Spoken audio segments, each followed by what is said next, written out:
Hello friends, good morning. मैं Dharmchand Shukla target times पर आपका स्वागत करता हूं। आज भूगोल सब्जेक्ट में भूकंप के बारे में चर्चा करेंगे। भूकंप क्या होता है, भूकंप आने के क्या कारण होते हैं, भूकंप से क्या समस्याएं होती हैं, ये सब हम अध्ययन करेंगे। भूकंप किसे कहते हैं? भूकंप पृथ्वी के आंतरिक बल इंटरनल फोर्स एंड बाह्य बल एक्सटर्नल फोर्स दोनों के माध्यम से पृथ्वी के ऊपरी भूपटल का कंपन होना भूकंप कहलाता है। आंतरिक बल क्या है और बाह्य बल क्या है?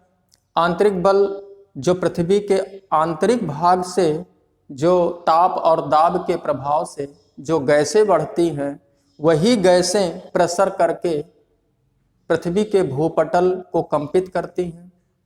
या प्लेट टेक्टोनिक, प्लेटें जब एक दूसरे से टकराती हैं तो पृथ्वी का भूपटल कंपित होता है। या फिर प्लेटें एक दूसरे से दूर हटती हैं, जिससे फॉल्टिंग कहते हैं, खिंचाव के द्वारा भी भूकंप आते हैं। तो ये आंतरिक बल हो गए। या गैसों के माध्यम से प्रेशर करना, दबाव पड़ना, या प्लेट टेक्टोनिक के माध्यम से, इस तरह से अगर भूकंप आते हैं तो इसे आंतरिक बल कहते हैं। इंटरनल फोर्स के द्वारा भूकंप आने का कारण होता है। लेकिन बाह्य बल क्या है? बाह्य बल का मतलब होता है कि जब पृथ्वी का बैलेंस बिगड़ जाए, या पृथ्वी पर कोई उल्का पिंड गिरे, या भूस्खलन लैंडस्लाइड, अगर किसी पर्वतीय क्षेत्र में कोई पर्वतीय शिलाखंड टूट करके स्थल या मैदानी क्षेत्र में गिरता है तो भूकंप आ सकता है। या परमाणु बम परीक्षण करना, इससे भी भूकंप आ सकता है। या किसी स्थान पर अधिक से अधिक भार उत्पन्न करना, वहां पर भी भूकंप आता है। या किसी नदी पर डैम बांध बना देना, जिसमें पानी अधिक कलेक्शन होना, अधिक भार होना, वहां पर भी भूकंप आता है। तो अगर पृथ्वी के किसी भूभाग पर कोई अधिक से अधिक बल लग जाए तो वहां पर भी भूकंप आता है, जिसे बाह्य बल कहते हैं।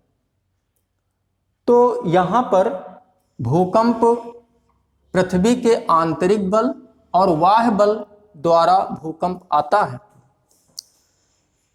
लेकिन भूकंप आने के प्रमुख कारण कौन कौन से हैं? बहुत सारे राइटर बहुत प्रकार के कारण आपको बता देते हैं, लेकिन यहाँ मुख्य कारण क्या होते हैं? यहाँ पर आप देखें, भूकंप चार कारणों से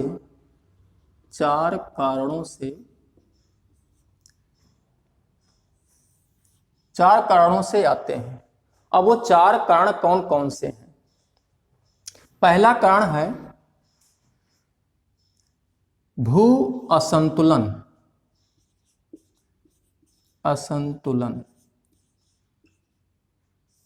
भू असंतुलन जियो डिसबैलेंस, जब पृथ्वी का बैलेंस बिगड़ जाए, या पृथ्वी की जो प्लेटें हैं, प्लेटों का अपना अपना बैलेंस होता है, जिससे प्लेट एक बैलेंस के सहारे है।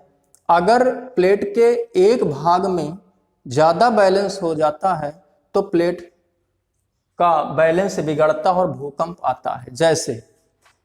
जैसे मान लीजिए कि किसी प्लेट में कोई पर्वतीय क्षेत्र है एक किनारे, फिर पठार है, फिर मैदान है, फिर इसके बाद समुद्र है, यहाँ समुद्र भाग है। तो आप ये देखते होंगे कि जहां पर्वत हैं, ऊंचे ऊंचे पर्वत हैं, वहां भार ज्यादा होगा। लेकिन जहां पर्वत नहीं है, मैदान है, वहां भार कम होगा। लेकिन ये प्लेट बैलेंस बना हुआ है। लेकिन आप देखते हैं, या ये होता है कि जैसे जैसे ऊंचाई में जाएंगे, घनत्व तो कम होता जाएगा। जैसे जैसे गहराई में जाएंगे, घनत्व तो कम होता जाएगा, अधिक होता जाएगा। इसी तरह से पर्वत का घनत्व तो कम होता है, पर्वतों से ज्यादा घनत्व पठारों का, पठारों से ज्यादा घनत्व मैदान का होता है, और सबसे ज्यादा समुद्र की तलहटी या समुद्र घनत्व अधिक होता है। और इसी बैलेंस में प्लेट रहती है। जैसे मान लीजिए कि जब वर्षा होती है, वर्षा में पर्वत का अपर्दन होता है और अपर्दन से मिट्टी कट बह करके मैदान क्षेत्र या समुद्र की ओर जाता है। जैसे कहा जाए ग्लोबल वार्मिंग भी इसका एक कारण हो सकता है, भू असंतुलन का। ग्लोबल वार्मिंग बढ़ने से जो पर्वतों पर जमा हुई बर्फ होती है वो पिघलने लगती है और वह बर्फ पिघल करके समुद्र में पहुंच जाती है। जैसे ये कह सकते हैं कि इंडो ऑस्ट्रेलियन प्लेट में जैसे हिमालय में बर्फ जमा है, ग्लोबल वार्मिंग होगी, वहां की बर्फ पिघल करके हिंद महासागर में पहुंच रही है। एक समय ऐसा आएगा कि हिमालय क्षेत्र का जो भाग होगा वो हल्का होगा और हिंद महासागर में पानी अधिक होने से वो भार अधिक होगा, जिससे इंडो ऑस्ट्रेलियन प्लेट का बैलेंस बिगड़ेगा और भूकंप आ सकता है। जैसे कहा जाए कि कोई जल में तैरती हुई नाव में अगर बैलेंस बिगड़ जाए, एक तरफ ज्यादा भार होगी तो वो नौका डगमगाने लगती है, जिससे भूकंप आने का कारण इसी तरह से बनता है। इसे कहा जाए पहला कारण है, भूकंप आने का पहला कारण है भू असंतुलन, जियो डिसबैलेंस। इसके बाद फिर देखते हैं दूसरा कारण कौन सा है। दूसरा कारण होता है भ्रंशन। भ्रंशन का मतलब फॉल्टिंग। भ्रंशन क्या होता है, फॉल्टिंग क्या होती है कि जब प्लेटें एक दूसरे से टकराती हैं, लेकिन जब प्लेटें एक दूसरे के विपरीत खिसकाव होती हैं, जैसे कहा जाए कि ये प्लेट एक दूसरे की ओर खिंचाव करती हैं, एक प्लेट इधर की जाती है, एक प्लेट उधर को जाती है, तो बीच में यहां खिंचाव होगा और खिंचाव से ये भाग नीचे धंसेगा या दरार बनेगी। तो जब दरार बनेगी तो इसी में कहा जाए प्रत्यास्थ इलास्टिसिटी, प्रत्यास्थ पुनश्चल सिद्धांत।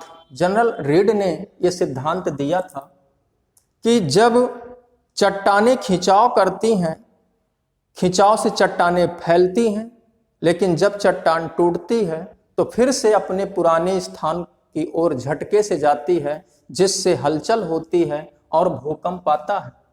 इस फॉल्टिंग के द्वारा भूकंप आते हैं और फॉल्टिंग माउंटेन्स, जो ब्लॉक पर्वतों का निर्माण भी होता है, तो फॉल्टिंग के द्वारा भी भूकंप आते हैं। इसके बाद तीसरा कारण होता है ज्वालामुखी, वल्केनो।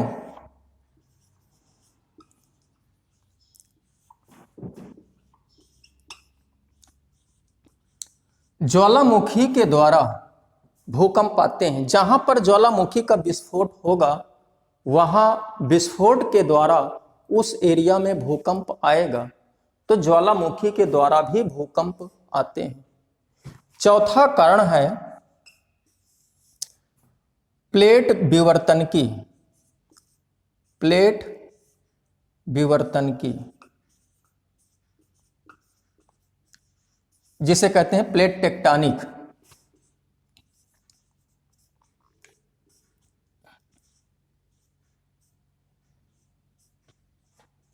प्लेट टेक्टोनिक का तात्पर्य है प्लेटों का आपस में टकराव होना। जब प्लेटें आपस में टकराती हैं तो कंपन होता है और भूकंप आते हैं। 4 कारण ही भूकंप के हैं, 5वां कारण भूकंप का नहीं होता। पहला कारण है भू असंतुलन, जियो डिसबैलेंस। दूसरा कारण है भ्रंशन, फॉल्टिंग। तीसरा कारण है ज्वालामुखी। चौथा कारण है प्लेट विवर्तन की, प्लेट टेक्टोनिक। 4 कारणों से ही भूकंप आते हैं। इसके बाद हम देखते हैं कि भूकंप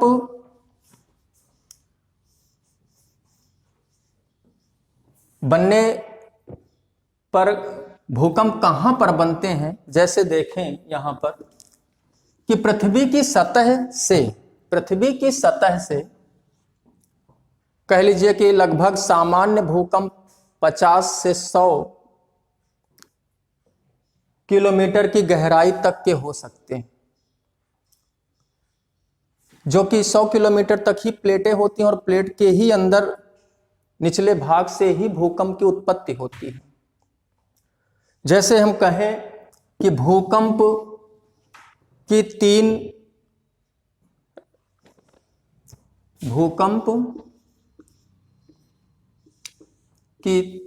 तरंगें होती हैं। पी तरंगें, दूसरी होती हैं एस तरंगें, तीसरी होती हैं एल तरंगें। पी वेव्स का मतलब होता है प्राथमिक तरंगे, प्राइमरी वेव्स। दूसरी होती हैं एस तरंगे, सेकेंडरी वेव्स, और तीसरी होती हैं एल तरंगे, लैंड वेव्स। ये 3 तरंगे होती हैं। अब जो पृथ्वी के आंतरिक भाग में जो बल उत्पन्न होता है, वही बल जब पृथ्वी की सतह पर आता है तो उन्हें ही भूकंपीय तरंगे कहते हैं। यहां पर इनका मतलब होता है कि जो सबसे पहले भूकंप की तरंग आती है उसलिए उसे प्राथमिक तरंग या प्राइमरी वेव्स, जिसे पी वेव्स भी कहते हैं। जो उसके बाद दूसरे नंबर पे आती है उसे सेकेंडरी वेव्स, द्वितीयक तरंगे, और जो सबसे बाद में आती हैं उन्हें लैंड वेव्स, धरातली तरंगे कहते हैं। जैसे देखा जाए कि पृथ्वी की सतह के आंतरिक भाग में, जैसे पृथ्वी की सतह है, इसके आंतरिक भाग में यहां पर भूकंप की तरंगे उत्पन्न होती हैं। वो कितनी भी गहराई हो, 50 किलोमीटर, 100 किलोमीटर, 250 किलोमीटर, 700 किलोमीटर सबसे गहराई, पाताली भूकंपीय तरंगे। यहां पर जहां से भूकंप की तरंगे उत्पन्न होती हैं, जैसे यहां से भूकंप की तरंगे उत्पन्न होती हैं और चारों तरफ को जाती हैं, तो पृथ्वी के आंतरिक भाग में जहां भूकंप की तरंगे उत्पन्न होती हैं उस स्थान को भूकंप मूल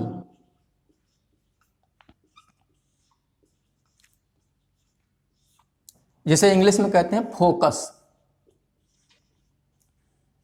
भूकंप मूल कहते हैं। लेकिन जो तरंग सबसे पहले पृथ्वी की सतह पर आती है, यानी कि जो भूकंपीय तरंग पृथ्वी की सतह पर जहां सबसे पहले आती है उस स्थान को अधिकेंद्र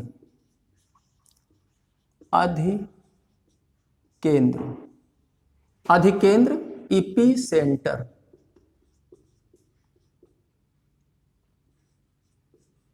अधिकेंद्र कहते हैं।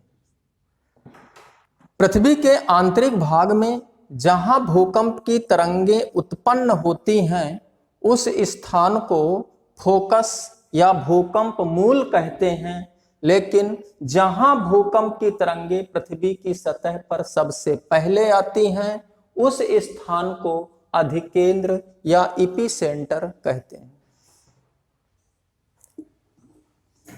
इसके बाद हम देखें भूकंप के बारे में। अगर हम देखें कि भूकंप सबसे ज्यादा कहां आते हैं, पूरी पृथ्वी में भूकंप की 3 पेटियां हैं, 3 बेल्ट हैं। विश्व में भूकंप की 3 पेटियां, बेल्ट, जिसे 3 बेल्ट्स हैं, 3 पेटियां होती। अब 3 पेटियों में आपको देखना है कि कहाँ कहाँ पर ये बेल्ट बनती हैं। अब आपको मैप में देखना होगा। मैप देखने के लिए ऑक्सफोर्ड एटलस का आप सहारा ले सकते हैं। विश्व का मैप में आपको देखना होगा कि ये बेल्ट कहाँ कहाँ पर बनी है और ये बेल्ट क्यों बनती है। ये बेल्ट उन स्थानों पर बनी है, हमने आपको पृथ्वी के आंतरिक संरचना में उसमें आपको बताया था कि पृथ्वी का विभाजन किस प्रकार से हुआ, उसमें कितनी प्लेटें, 7 बड़ी प्लेटें, 21 छोटी प्लेटें हैं, और वो प्लेटें एक दूसरे से या टकराती हैं या प्लेटें एक दूसरे से दूर हटती हैं। जहां पर प्लेटें एक दूसरे से टकराती हैं या प्लेटें एक दूसरे के विपरीत जाती हैं, वहां पर इन भूकंप की पेटियों का निर्माण होता है, वहां पर सर्वाधिक विनाशात्मक भूकंप आते हैं। तो यहां पर आपको मैप में देखना होगा ये भूकंप की 3 बेल्ट कौन कौन सी हैं। पहली बेल्ट है परिप्रशांत पेटी, परिप्रशांत पेटी, पेरी पैसिफिक बेल्ट,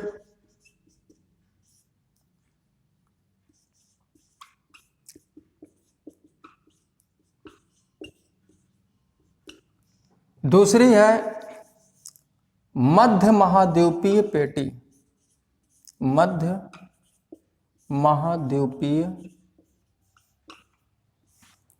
पेटी, मध्य महाद्वीपीय पेटी, मिड कॉन्टिनेंटल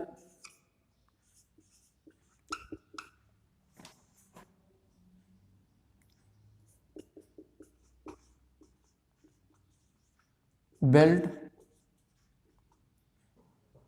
तीसरी है मध्य अटलांटिक पेटी, मध्य अटलांटिक पेटी, मिड अटलांटिक बेल्ट।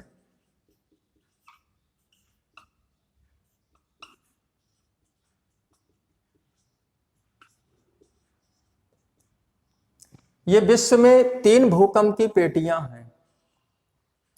पहले हम पेटी चलते हैं परिप्रशांत पेटी। परिप्रशांत पेटी कहां पर है? यहां यह विनाशात्मक प्लेट किनारों पर इसका निर्माण हुआ है। प्रशांत महासागर के चारों ओर का एरिया परिप्रशांत पेटी कहते हैं। जैसे हम मैप में देखें,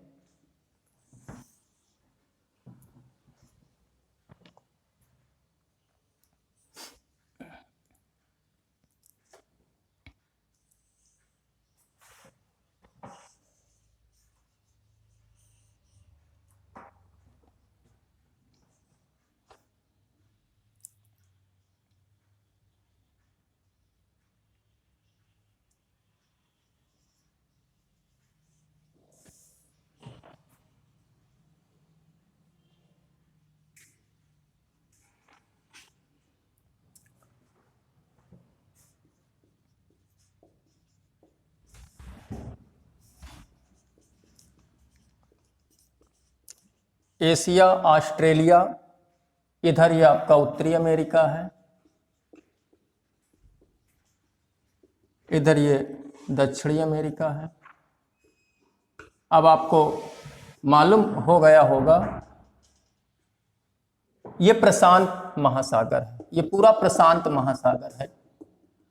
तो इस प्रशांत महासागर में हमने आपको बताया था कि 7 बड़ी प्लेटें हैं और 21 छोटी प्लेटें हैं।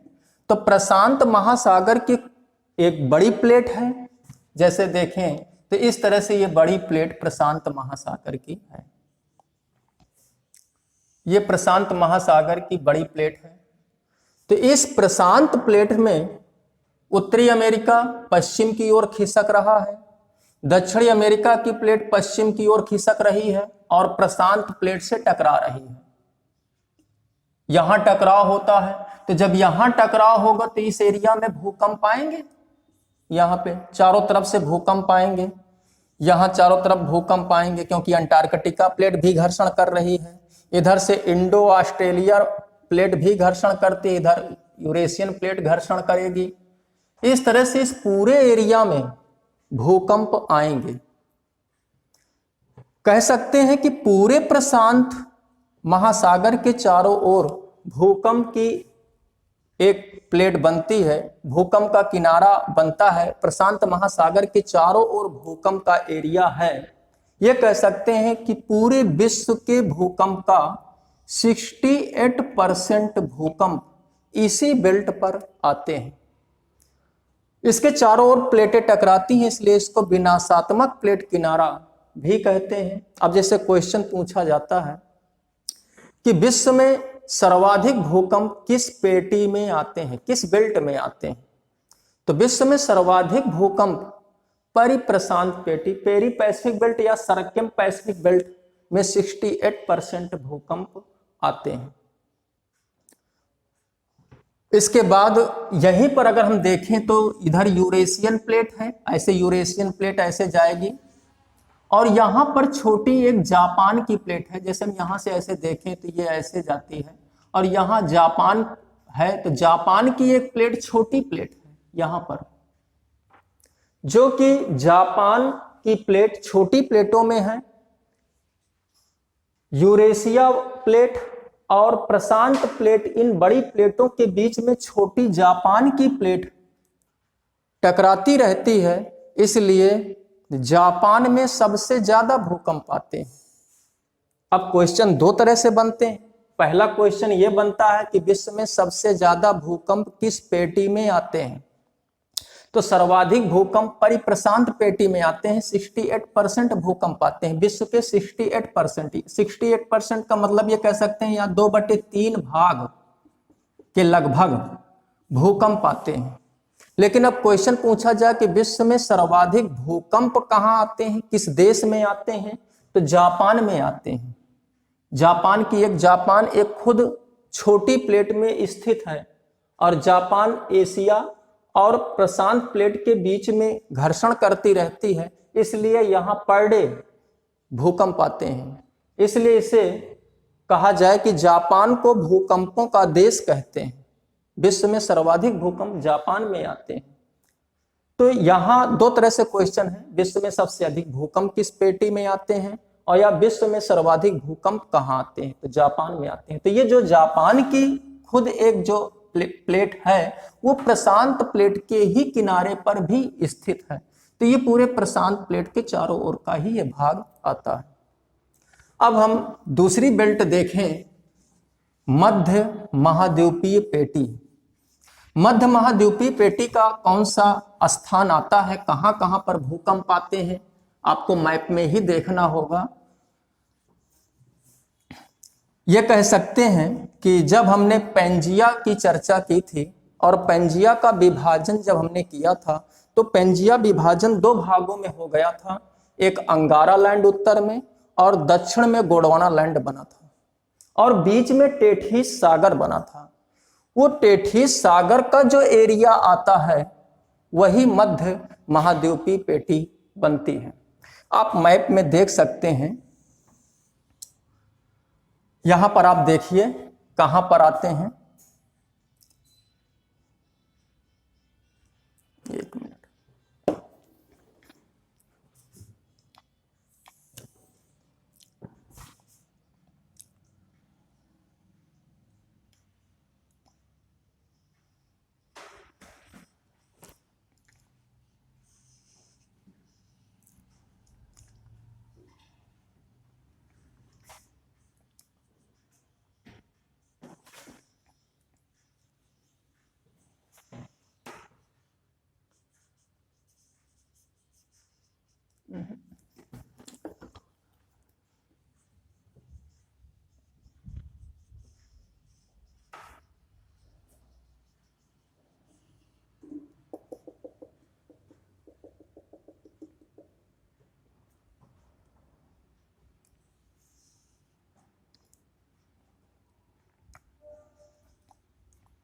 मैप देखने के लिए आप ऑक्सफोर्ड एटलस का प्रयोग कर सकते हैं।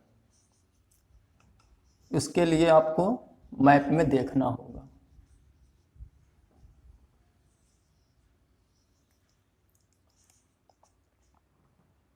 यहां पर आप देखें कि ये टेथिस सागर का ही हिस्सा है। इस तरह से ये टेथिस सागर था जहां पे हम डॉट डॉट कर रहे हैं। आज जहां भूमध्य सागर है, आज जहां भूमध्य सागर है, प्राचीन काल में टेथिस सागर था। कुछ ऐसे ही टेथिस सागर है। अगर आप विश्व के मैप को देखना जानते हैं तो आप जब देखेंगे तो ये एरिया इस तरह से ये टेथिस सागर का है। और हम जब बताए थे अंगारा लैंड और गोंडवाना लैंड के बारे में, तो देखिए ये यूरेशिया एक प्लेट में बसी हुई है, ये अफ्रीका की प्लेट है, अफ्रीका है ये आपका दक्षिणी अमेरिका है, दक्षिणी अमेरिका की अलग प्लेट है, ये उत्तरी अमेरिका है। आपको ये मालूम है कि अंगारा लैंड में कौन कौन से महाद्वीप हैं? उत्तरी अमेरिका है, यूरेशिया है। गोंडवाना लैंड में कौन कौन से महाद्वीप हैं? दक्षिणी अमेरिका है, अफ्रीका है। इधर से आपका ये इंडो ऑस्ट्रेलिया की ये प्लेट हो गई, इंडो ऑस्ट्रेलिया, इसमें इंडिया भी है, ऑस्ट्रेलिया भी है। ये अफ्रीका की प्लेट है, ये पूरी अफ्रीका की प्लेट ये हो गई ऐसे। इसके बाद नीचे अंटार्कटिका की प्लेट है, ये दक्षिणी अमेरिका की प्लेट है। तो वेगनर ने अपने सिद्धांत में यही कहा कि दक्षिणी अमेरिका कभी अफ्रीका में जुड़ा रहा होगा, तो आज दक्षिणी अमेरिका पश्चिम की ओर अपकेंद्री बल के द्वारा पश्चिम की ओर बढ़ रहा है। यहां क्रैक हुआ, इसलिए अटलांटिक महासागर का निर्माण हुआ। उत्तरी अमेरिका कभी यूरोप से जुड़ा रहा जब पेंजिया था, आज पश्चिम की ओर यह खिसक करके आ गया, तो आज ये उत्तरी अमेरिका की अलग प्लेट बन गई। लेकिन ये टेथिस सागर है। अब यही जब 7 बड़ी प्लेटें बनी और जब पृथ्वी घूर्णन कर रही है, रोटेशन कर रही है, तो रोटेशन करने से अपकेंद्री बल लगा पहले और इसके बाद अभिकेंद्री बल, बाद में अभिकेंद्री बल भी लगने लगा, सेंट्रीपिटल फोर्स। अब यूरेशियन प्लेट और इधर से अफ्रीका की प्लेट एक दूसरे के समीप जाने लगी, यानी कि यूरेशिया प्लेट से इंडो ऑस्ट्रेलियन प्लेट आपस में टकराव होने लगा, यूरेशिया प्लेट से अफ्रीका प्लेट भी आपस में टकराव होने लगा अभिकेंद्री बल के कारण। तो जहां टकराव होने लगा, तो जहां टेथिस सागर था, आज टेथिस सागर समाप्त हो चुका। आज जहां ये भूमध्य सागर है, ये भूमध्य सागर है, आज भी भूमध्य सागर है। पूछा जाता है क्वेश्चन, भूमध्य सागर किस महासागर का या किस सागर का शेष भाग है? तो भूमध्य सागर टेथिस सागर का शेष भाग है। तो जब यहां प्लेटें आपस में टकराई, तो यहां भी विनाशात्मक प्लेट किनारा है, प्लेटें आपस में टकरा रही हैं। कहते हैं कि आज जहां हिमालय है, प्राचीन काल में टेथिस सागर था, आज भी उत्तर की ओर इंडो ऑस्ट्रेलियन प्लेट उत्तर की ओर खिसक रही है और यूरेशियन प्लेट से टकराने पर हिमालय की उत्पत्ति हुई। जहां टेथिस सागर था, वहां इंडो ऑस्ट्रेलियन प्लेट टकराने से हिमालय की उत्पत्ति हो गई। यानी कि जो टेथिस सागर में सेडिमेंट भरा था, अवसाद भरा था, जब टकराव हुआ और फोल्ड, वही सेडिमेंट फोल्ड होकर के हिमालय पर्वत बन रहा। आज भी ये उत्तर की ओर खिसक करके टकराती है, तो हिमालय की ऊंचाई आज भी बढ़ रही है। ये नवीन वलित पर्वत, न्यू फोल्डेड माउंटेन्स है। तो जहां जहां पर ये टकराव होते हैं, तो ये कह सकते हैं कि मैक्सिको कैरिबियन सागर, यहां कैरिबियन सागर या अटलांटिक महासागर का ये क्षेत्र, भूमध्य सागर, और ये आपका एशिया जहां आज हिमालय है, इस एरिया में पूरा ये एरिया जो आता है, इसे कहते हैं मध्य महाद्वीपीय पेटी। तो यहां दूसरी जो बेल्ट है, दूसरी बेल्ट हम मैप में देख रहे हैं, दूसरी बेल्ट मध्य महाद्वीपीय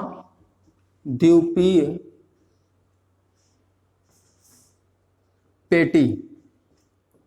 यहां विश्व के 21% 21% भूकंप आते हैं।